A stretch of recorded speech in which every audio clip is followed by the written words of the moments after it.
بخشش اور درجات کی بلندی کے لیے بلند کر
ایک پروگرام رکھا گیا تھا ایران میں قم کے فارغ التحصیل، مجھے نہیں معلوم مشہد کے بھی تھے یا قم کے فارغ التحصیلوں کا ایک مطالعاتی دورہ رکھا گیا تھا. پاکستان سے جن فارغ التحصیل طلباء کو بلایا گیا تھا اس میں میرا نام بھی شامل تھا. ہم جب اپنے اس مطالعاتی یا تربیتی دورے کے دوران جب مشہد پہنچے، وہاں ہمارے لیے ایک درس اخلاق کا اہتمام کیا گیا. اس کے لیے وہاں کے ایک معلم اخلاق آیت اللہ مجتہدی تہرانی کو بلایا گیا تھا. انہوں نے درس اخلاق دیا اور درس اخلاق کے بعد سوال جواب کا ایک سلسلہ تھا. میں نے اس حدیث کے بارے میں ان سے پوچھا، اس کا میں نے متن ان کو سنایا اور سنانے کے بعد متن تو اس میں کوئی ایسی خاص وضاحت طلب چیز نہیں تھی. میں نے کہا کہ اس حدیث کے سند کے حوالے سے بتائیں. سند ٹھیک ہے، یعنی ایسے راویوں کے ذریعے ہم تک یہ حدیث پہنچی ہے جو قابل اعتبار ہے، یعنی واقعی رسول خدا کا یہ فرمان ہے. تو انہوں نے فرمایا کہ میں نے اب تک اس حدیث کے سند کے بارے میں غور نہیں کیا ہے، لیکن جو حدیث کا متن ہے نا، نص یا متن، اس کے الفاظ، ان سے ظاہر ہوتا کہ یہ ایک موتی اور ہیرا ہے. موتی اور ہیرا جواہرات میں سے ہے، جواہرات میں سے ہے. ارشاد القلوب میں بھی ہے اور کتابوں میں بھی ہے یہ حدیث. فرمایا رسول خدا نے اس حدیث پر ہر کوئی عمل کر سکتا ہے. آپ سمجھتے ہیں کہ شاید جس کے سر پر وہ 7 میٹر کا کپڑا بندھا ہوا ہے، یہ لمبا چوڑا وہ جبہ یا وہ ابا قبا نہیں. آپ جس لباس میں ہوں، شلوار قمیص میں ہوں، پینٹ شرٹ میں ہوں، دھوتی میں ہوں، جس لباس میں بھی ہوں، آپ محنت کر کے اس حدیث پر عمل کر کے اس مقام تک پہنچ سکتے ہیں جس مقام کا اس حدیث میں ذکر ہوا ہے. الا احدثکم باقوام لیسوا بانبیاء ولا شہداء ولکن یغبطهم الشہداء والانبیاء.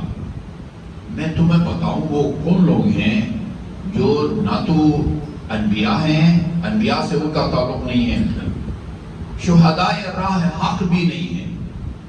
نبی نہ ہونے کے باوجود، انبیاء نہ ہونے کے باوجود، شہداء راہ حق نہ ہونے کے باوجود، روز قیامت اللہ تعالیٰ ان کو وہ نورانی مقام عطا فرمائے گا جس مقام کو دیکھ کے انبیاء اور شہداء رشک کریں گے. رشک قابل تعریف اور پسندیدہ عمل ہے. اس کے مقابلے میں حسد وہ قابل مذمت ہے. حسد کا مطلب یہ ہوتا ہے کہ کسی میں آپ کو کمال نظر آئے اور وہ اندر کا جو ہے نا، اندر کی جو خباثت، اس کی وجہ سے یہ دل میں خیال پیدا ہو یا تمنا یا آرزو، یہ اس کمال سے محروم ہو اور وہ کمال مجھے ملے. اس کے بارے میں رسول کریم کی حدیث ہے، ان الحسد یاکل الایمان کما تاکل النار الحطب. حسد یعنی آپ اللہ تعالیٰ کو چیلنج کر رہے ہیں حسد کر کے. حسد ایمان کو اس طرح کھا جاتا ہے جس طرح آگ خشک لکڑی کو جلا کے راکھ میں تبدیل کر دیتی ہے. وہ قابل مذمت ہے. غیبتہ رشک قابل تعریف ہے. اس کا عربی میں مترادف دوسرا لفظ بھی ہے، تنافس. قرآن میں ہے فَلْيَتَنَافَسِ الْمُتَنَافِسُونَ. ایک دوسرے سے رشک کرو. کلاس میں فلان فرسٹ آیا ہے، آپ کہیں کاش میں بھی فرسٹ آؤں. خدا کرے اگلی امتحان میں بھی فرسٹ آؤں. جی، دوسروں سے کسی نعمت یا کمال کے زوال کی آرزو نہ کریں، یہ تمنا کریں کہ یہ کمال خدا مجھے بھی دے. اس کو رشک کہتے ہیں. رشک جی عرض کیا گیا، عرض کیا گیا ومن ہم یا رسول اللہ. یہ کون خوش قسمت لوگ ہیں جو نبی بھی نہیں ہیں، شہداء بھی نہیں ہیں، اور اس کے باوجود انبیاء اور شہداء ان کے نورانی الفاظ تعبیر میں بول رہا ہوں، اور نورانی ممبروں پر ان کا جو مقام ہوگا اس کو دیکھ کے شہداء جن کو دیکھ کے رش کریں گے وہ کون لوگ ہیں؟ فرمایا الذین یحببون اللہ الی الناس ویحببون الناس الی اللہ. ان کا کمال یہ ہوگا کہ انہوں نے دنیا میں وہ خدا کو لوگوں کا محب بنایا تھا اور لوگوں کا خدا کا محب بنایا تھا. ان کے کام کے نتیجے میں برکت سے اللہ تعالیٰ نے اپنے بندوں سے محبت کی اور اللہ کے بندوں نے اللہ سے محبت کی. اور ابھی عرض کرتا ہے کہ لوگ اللہ سے محبت کریں، یہ تو بات سمجھ میں آتی ہے، قابل فہم ہے. جب آپ لوگوں کو اللہ تعالیٰ کی طرف سے ملنے والی نعمتوں کی طرف متوجہ کریں گے، اپنے سراپا کے اندر جو نعمتیں ہیں، خود اپنا وجود کی صورت میں نعمت، ہم نہیں تھے، اللہ تعالیٰ نے ہمیں وجود بخشا، پھر ہمیں یہ نعمتیں دی، کچھ نظر آ رہی ہیں، آنکھ، کان، ناک، وہ کچھ جسم کے اندر ہیں، دل، گردہ، جگر وغیرہ، اور پھر سراپا کے باہر اتنی اللہ تعالیٰ کی وہ بے شمار نعمتوں کی طرف جب آپ لوگوں کو متوجہ کریں گے، خود بخود انسان فطری طور پر احسان مند سے محبت کرتا ہے. لوگوں کے دل میں اللہ تعالیٰ کی نعمتوں کی طرف متوجہ ہو کے خدا سے محبت کریں گے. یہ بیچارے مساکین، لوگوں نے خدا کو کیا دیا ہے، خدا لوگوں سے کیوں محبت کرے گا؟ فرماتے ہیں کہ وہ یہ کام کریں گے جس کے نتیجے میں خدا ان سے محبت کرے گا. یہ فَيَأْمُرُونَ النَّاسَ فَيَعْتَمِرُونَ، یہ لوگوں میں جا کے ممبر کے اوپر بیٹھ کے یا ایسی نجی محفل میں، سکول، کالج، یونیورسٹی کے کلاس میں، یَأْمُرُونَ النَّاسَ بِالْمَعْرُوفِ فَيَعْتَمِرُونَ، وہ لوگوں میں بیٹھ کے نیک کام کا ان کو حکم دیں گے، نیک کام کی طرف دعوت دیں گے، واجبات کی طرف دعوت دیں گے، مستحبات کی طرف دعوت دیں گے. ان کی طولانی فہرست ہو سکتی ہے اور لوگ ان کی باتوں پر عمل کر کے نیک کام انجام دیں گے. وَيَنْهَوْنَهُمْ عَنِ الْمُنْكَرِ، اور لوگوں کو برائی سے روکیں گے. فَيَنْتَهُونَ، اور لوگ ان کی باتوں پر عمل کر کے برائی سے باز آئیں گے، برائی کو ترک کریں گے. اس کے نتیجے میں خدا ان سے محبت کرے گا دنیا میں، اور روز قیامت وہ بلند مقام ان کو عطا فرمائے گا جس کو دیکھ کے شہداء اور انبیاء بھی رش کریں گے. امام زین العابدین علیہ السلام کا آپ کو یاد ہے، آپ نے فرمایا کہ روز قیامت اللہ تعالیٰ میرے چچا عباس کو وہ مقام عطا فرمائے گا، علمدار حسین کو، جس کو دیکھ کے انبیاء بھی رش کریں گے. ملتا ہے ایک وقت درود بھیجے بابا دولا.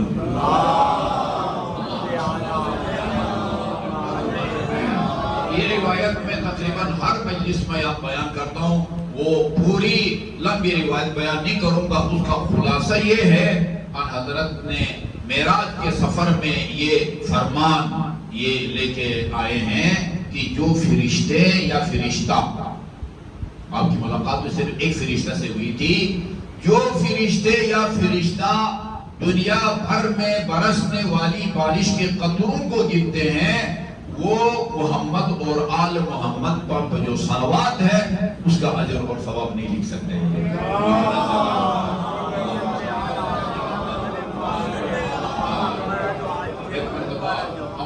بلند صلوات بھیجیں گے اور اس کا ثواب ان شہداء راہ آپ کو ہدیہ کریں گے. بابا بلند صلوات.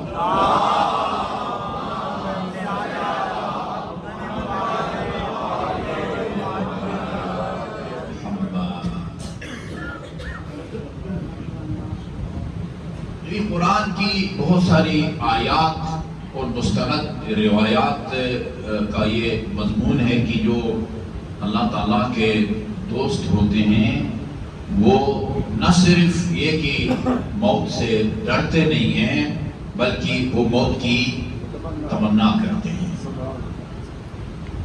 سورہ جمعہ کم و بیش ہفتے میں ایک مرتبہ ضرور ہم اس کو سنتے ہیں. قُلْ يَا أَيُّهَا الَّذِينَ هَادُوا، اس آیت کریمہ میں اگرچہ مخاطب یہودی ہے لیکن ایک فارمولہ بیان کیا ہے اللہ تعالیٰ نے. خدا کا کلام، رسول کا کلام، امام کا کلام، یہ صرف اس زمانے کے لیے یا اس سے علاقے کے لیے نہیں ہوتا. جس طرح 2 جمع 2 4 ہوتا ہے، یہ صرف خیابان میں 2 جمع 4 ہے یا ہر جگہ 2 جمع 2 4 ہے؟ ہر جگہ ہے. وہ 2024 میں 2 جمع 2 4 ہے یا ہر زمانے میں؟ فارمولہ ہوتا. خدا کا فرمان، رسول کا فرمان، امام کا فرمان فارمولہ ہوتا ہے.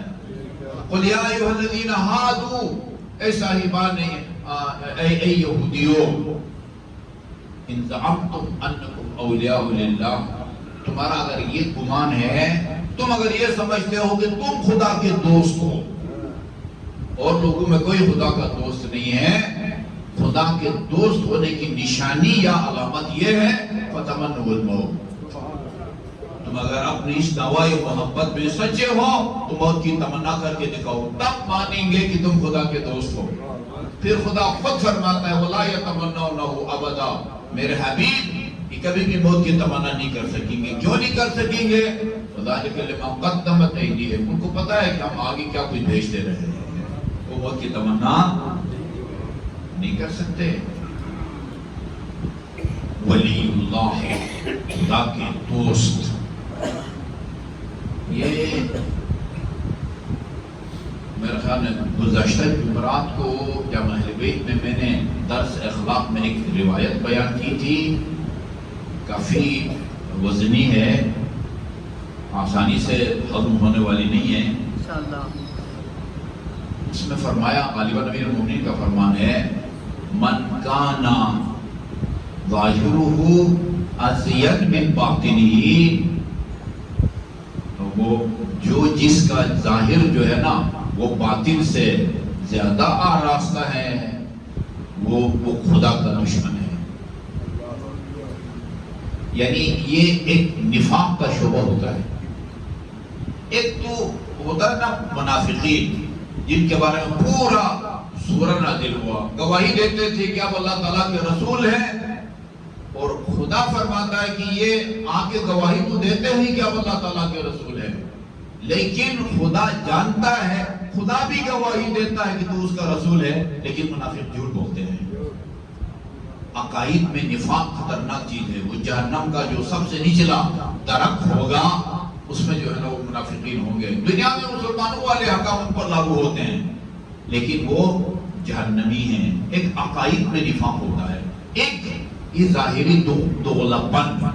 ہاں، آپ کے سامنے کچھ کہا، میرے سامنے کچھ کہا، ہاں، آپ کے سامنے آپ کے بارے میں کچھ کہا، میرے پاس آ کے آپ کے بارے میں کچھ کہا، یہ دغلپن ہے.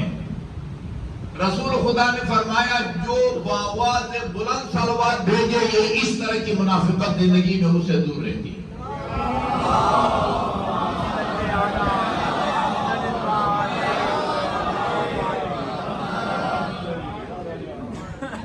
وَمَنْ كَانَ ظَاهِرُهُ وَبَاطِنُهُ سَوَاءٌ، وہ جس کا جیسا ظاہر ہے ویسی باطن ہے، وہ مومن ہے، وہ حقیقی، وہ مومن الحق، وہ حقیقی مومن ہے.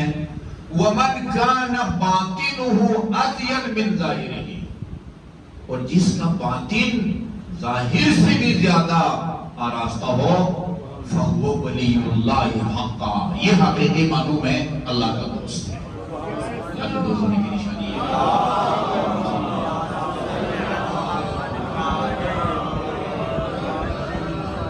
اللہ کا دوست نہ صرف موت سے ڈرتا نہیں ہے، موت کی تمنا کرتا ہے. ہم اپنی مجالس میں، اپنے دروس میں ائمہ اہل بیت اور ان کی اولاد طاہرین کی زندگی کو بطور نمونہ پیش کرتے تھے. یہ دیکھو امیر مومنین فرماتے ہیں ایک بچہ شیر مادر سے اتنا مانوس نہیں ہوتا جتنا علی موت سے مانوس ہے. ہم شکل پیغمبر کا فرمان وہ نقل کرتے تھے کہ جب فرمایا کہ بابا ہم حق پر ہیں، فرمایا ہاں ہم حق پر ہیں. اذا لا نبالی بالموت، پھر ہمیں موت کی کوئی پرواہ نہیں ہے.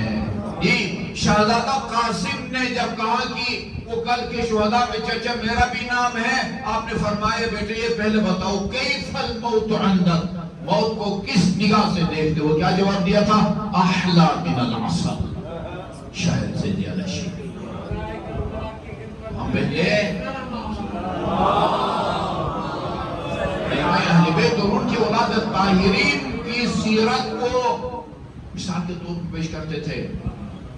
آج وہ اوراد علی میں وہ مثالیں آپ کو نظر آئیں گی. ابھی کوئی مبالغہ نہیں ہے, دنیا اعتراف کرتی ہے. رہبر معظم 4 دن مسلسل یا 3 دن اعلان ہوتا ہے کہ یہ آئندہ جمعہ وہ رہبر معظم جو ہے نا وہ پڑھائیں گے. آپ کو پتہ ہے کتنا خطرہ تھا. بڑے اطمینان کے ساتھ میں تشبیہ دوں تو کوئی حرج نہیں ہے نا. جس سکون سے شب ہجرت علی سوئے تھے نا, اس سکون سے خود بھی بیٹے بھی پوتے بھی اتنا وقت اس سے پہلے کبھی نہیں لگایا نماز جمعہ میں جتنا اس دفعہ لگایا تھا. عصر بعد اوقات نہیں پڑھاتے تھے, جلدی چلے جاتے تھے. نماز عصر بھی پڑھائی, سورہ جمعہ کی بھی تلاوت کی, اور اس کے بعد اسی موقع پر بیٹھ کے وہ سربراہان کے ساتھ مسئولین کے ساتھ نشست بھی رکھی.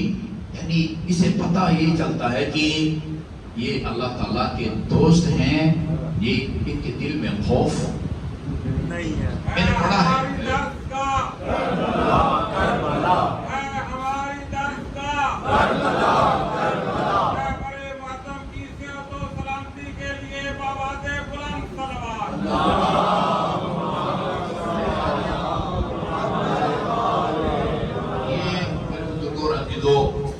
کہنا آسان ہوتا ہے کہ میں موت سے نہیں ڈرتا. جب وقت آتا ہے تو پھر بہت کم لوگ جو ہے نا وہ آزمائش میں وہ کامیاب ہوتے ہیں. میں نے روایت پڑھی ہے, یا تو یہ ہمیں سمجھانے کے لیے یہ کہا گیا ہے, عام آدمی کی روح قبض کرنے کے لیے جب ملک الموت یا اسرائیل آتا ہے تو کوئی اجازت نہیں لیتا. کبھی خدا فرماتا میں روح قبض کرتا ہوں. اللہ یتوفی الانفس حین موتها والتي لم تمت في منامها فيمسك التي قضى عليها الموت ويرسل الاخرى الى اجل مسمى. خدا فرماتا میں جب تمہیں موت آتی ہے اس وقت بھی تمہارے روح کو میں اپنے قبضے میں لیتا ہوں, اور تم آپ نے ڈرنا نہیں ہے, یہ ترجمہ کرنے لگا ہوں میں. اور جب تم چند گھنٹوں کے لیے سوتے ہو اس وقت بھی تمہاری روح کو میں اپنے قبضے میں لیتا ہوں. دونوں کی روح کو اپنے قبضے میں لینے کے بعد فَيُمْسِكُ الَّتِي قَضَى عَلَيْهَا الْمَوْتِ, جس کی میں نے جان لینی ہو, آپ دانا دنیا میں ختم ہو چکا ہو, اس کی روح کو اپنے پاس روک لیتا ہوں. وَيُرْسِلُ الْأُخْرَى, اور جسے صبح تہجد کے لیے یا نماز صبح کے لیے یا اگر نہیں پڑھتا آفس جانے کے لیے جب اس کی آنکھ کھلتی ہے, اور اس موقع پر اس کی روح کو میں رہا کر دیتا ہوں. بدن کے ساتھ جو عارضی رابطہ منقطع ہو گیا تھا وہ بحال ہو جاتا ہے. اللہ کو قبض کرتا ہے.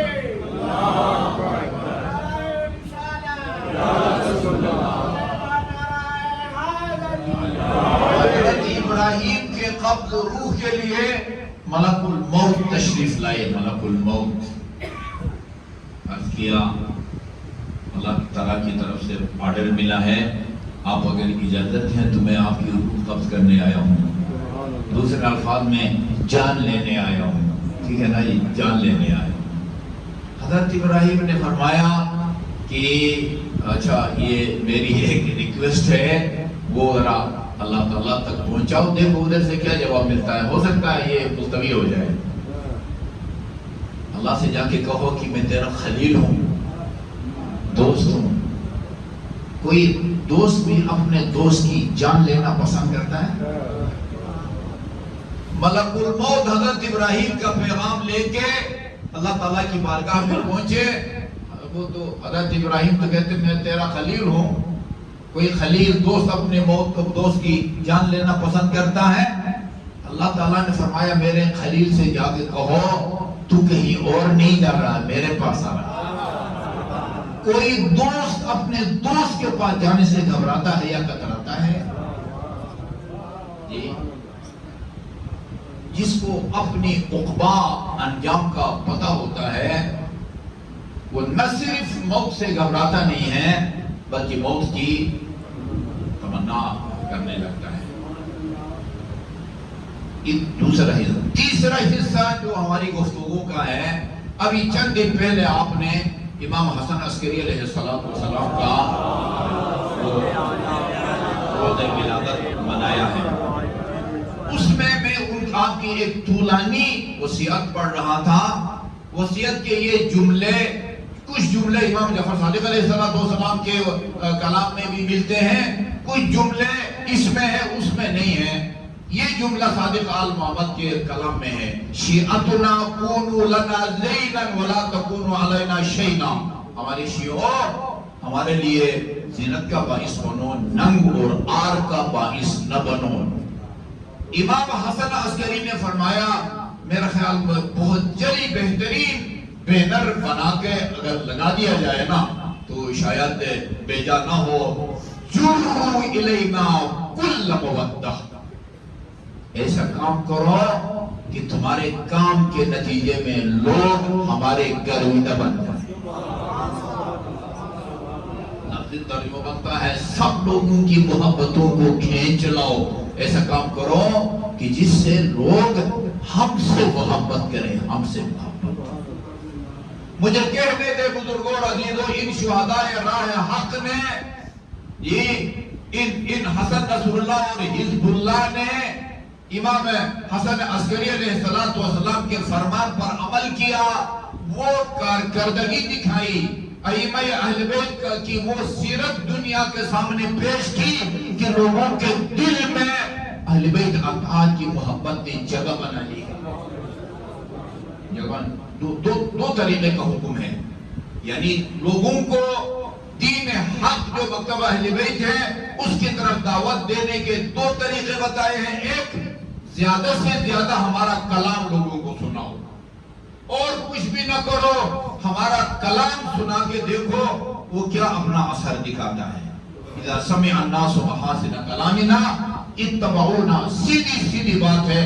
جیسے ہی لوگ ہمارا کلام سنیں گے، ہمارے دعاؤں کو سنیں گے، ہمارے خطبوں کو سنیں گے. وہ انجینئر محمد علی کا جملہ مجھے وہ یاد آتا ہے، دعائے کمیل میں ایسی گاڑی توحید بیان کی گئی جو کہیں کسی نے بیان نہیں کی. یہ اتبعونا، وہ کسی مناظرہ کی بھی ضرورت نہیں پڑے گی، نہ فلک پر نہ خلافت پر. ہمارے کلام کو جیسے لوگ دیکھیں گے، اس کی شیرینی کو دیکھیں گے، اتبعونا، خود بخود وہ ہم کو اپنا پیشوا بنائیں گے. اور ایسا کردار پیش کرو کہ تمہارے کردار کو دیکھ کے لوگ سمجھیں گے کہ بھئی ان کے پیشوا کیسے ہوں گے جن کا یہ کردار ہے.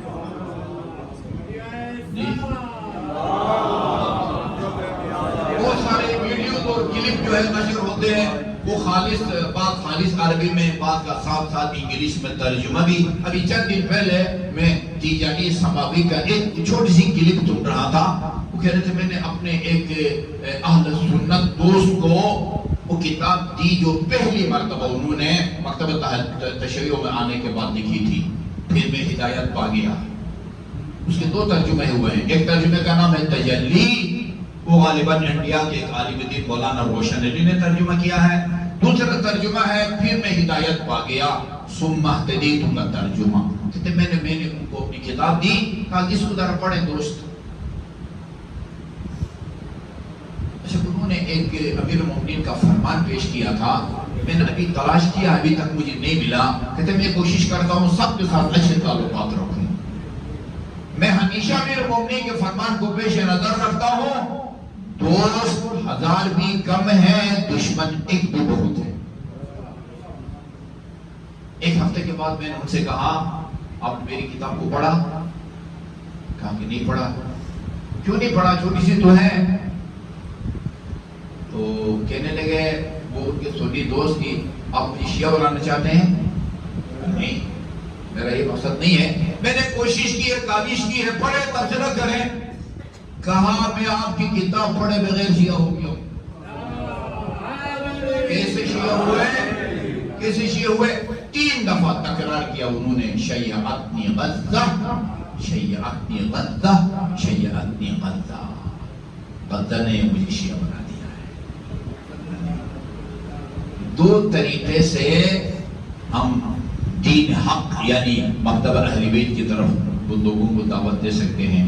ایک ان کا کلام زیادہ سے زیادہ پیش کریں، اپنے ذاتی تبصرے کم کریں، حاشیے میں کم جائیں، متن علی اور اولاد علی کا لوگوں کو سنائیں اور وہ کردار پیش کریں جو ائمہ اہل بیت علیہ السلام نے پیش کیا ہے۔ امیر المومنین کی وہ وصیت اگرچہ حسن اور حسین کے لیے ہے، لفظ یا صیغت دو بندوں کا، کونا بیٹا حسن بیٹا حسین، للظالم خصما وللمظلوم اونا، زندگی میں ہمیشہ ظالم کا مخالف اور مظلوم کا معاون اور مددگار بن کے دکھاؤ۔ دنیا میں ہماری روایات ہیں، کافر پر بھی ظلم ہو رہا ہو تو آپ نے جو ہے نا کافر کی مدد کرنی ہے۔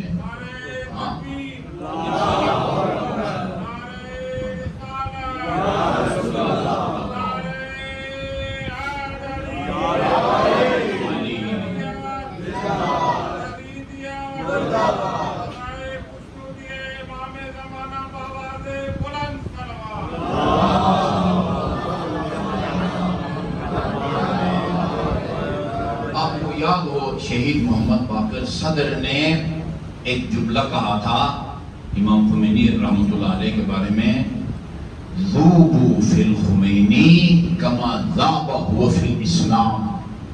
ذوب کا معنی پگھلنا ہوتا ہے، ویسے تو پگھلنا ہوتا ہے، برف پگھل جائے، گھی کو آپ فرائی پان میں رکھیں تو وہ پگھل جاتا ہے، مطلب جذب ہو جانا ہے یا غرق ہو جانا ہے، تحلیل ہو جانا۔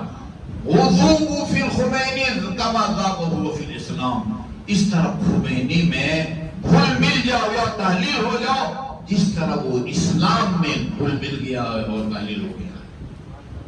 اب اس شہید جس کو اہل سنت کے علماء نے اور منصفوں نے سید شہداء فلسطین لقب رکھا ہے۔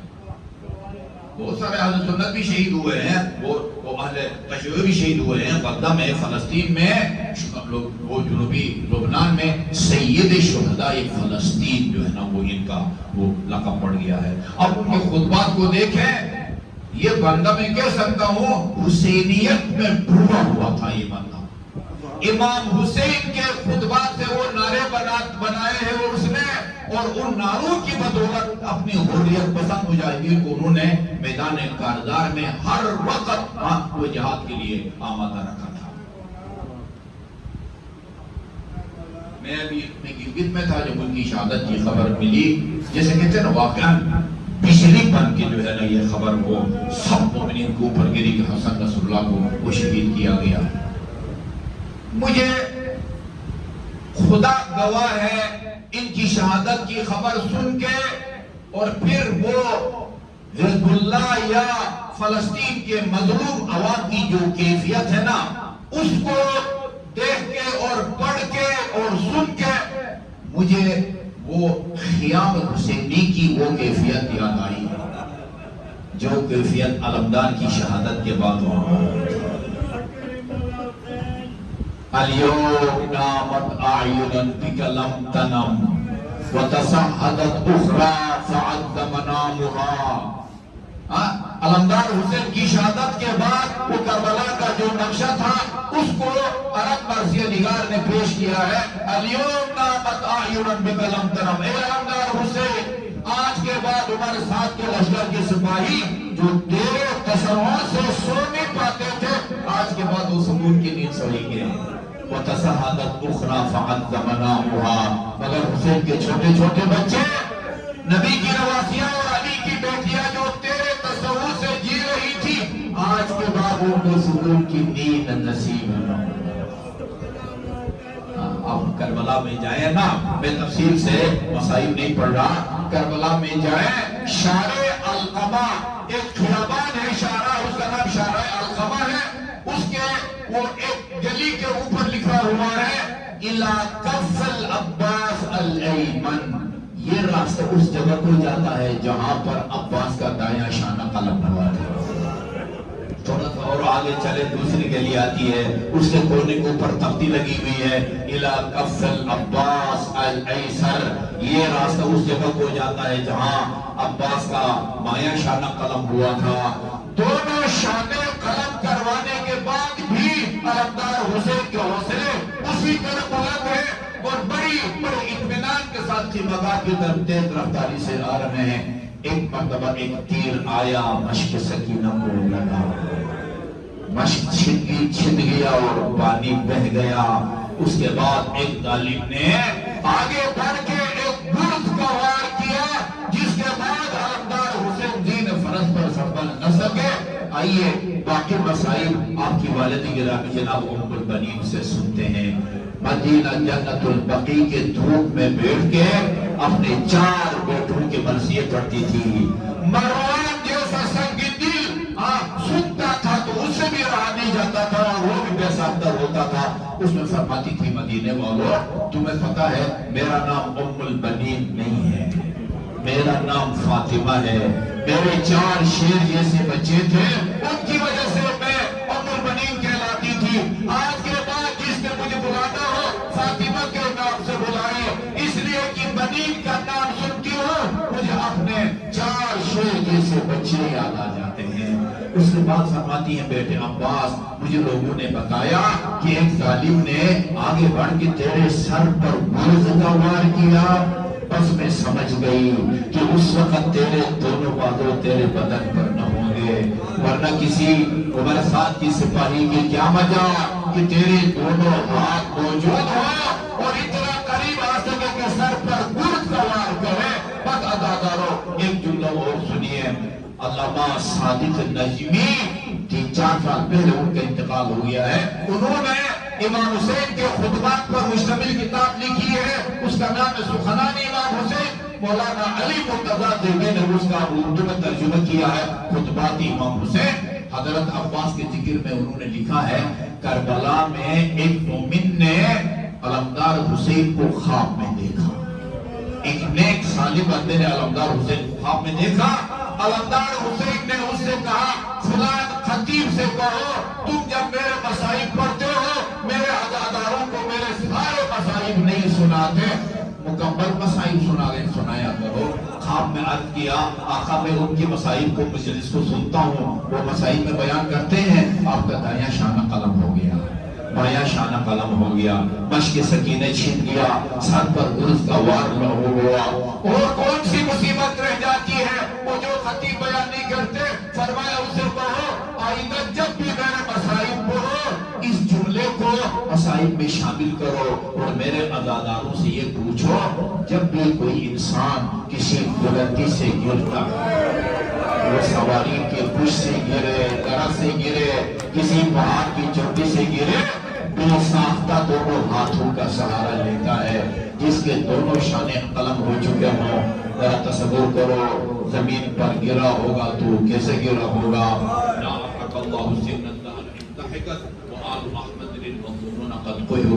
ولا حول ولا قوة إلا بالله العلي العظيم. يا محمود بحق محمد ويا